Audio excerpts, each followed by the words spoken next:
आखाती देशामध्ये सुरू असलेल्या युद्धाचा परिणाम भारतामध्ये देखील जाणू लागला. गॅस तुटवड्याच्या अनेक ठिकाणी घटना घडत आहेत.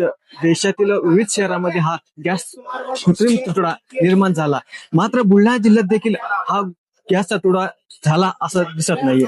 मी सध्या आलो आहे देऊळघाट या ठिकाणी. हे गाव असं आहे की या ठिकाणी ही चहाची हॉटेल आहे. मात्र या ठिकाणी गॅसचा कुठलाही वापर केला जात नाही. तर या ठिकाणी आहे कोळसा आणि ही भट्टी आहे. या भात्यावरती ही हॉटेल व्यवसाय सुरू आहे. तर या ठिकाणी आपल्यासोबत या ठिकाणी आपण पाहिलं ही गॅस जी आहे तर परिणाम या ठिकाणी जाणवत नाही. आणि ही जी चहा आहे हा व्यवसाय आहे ही पूर्ण कोळशावरती चालतोय. आपल्यासोबत हे चालक आहेत. दादा काय सांगाल, ही किती वर्षापासून हॉटेल चालवत आहेत आणि कशी आहे?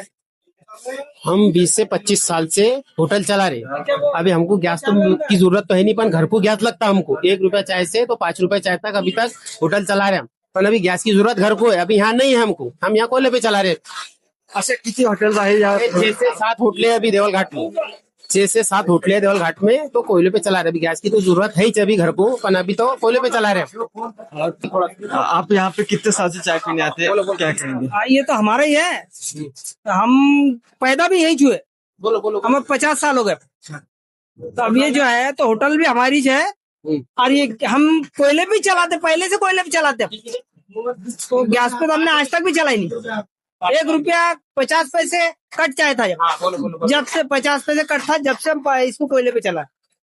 जो बाहर गांव के जो होटल व्यवसायिक है उनके गैस नहीं मिलने से होटल बंद पड़ रही है, तो उनको क्या कहेंगे आप? तो उन्होंने भी ऐसा जुगाड़ करना चाहिए ना। सेम जुगाड़ उन्होंने करना चाहिए। अब ये इसमें कोई मसला तो है ही नहीं। कोयला लाओ भाई, भात बनाओ, चलन दो और चाय 1 नंबर पी के देखो आप। तर नक्कीच आपण पाहिलं की इतर जे हॉटेल व्यावसायिक आहे अडचणीत आले गॅस अभावी, त्यांनी इतर या गॅसवरती निर्भर न राहता इतर गोष्टींचा दुसऱ्या साधनांचा वापर करावा या ठिकाणी या निमित्ताने दिसून येत आहे. नितीन कानाडचे, देऊळघाट, बुलढाणा.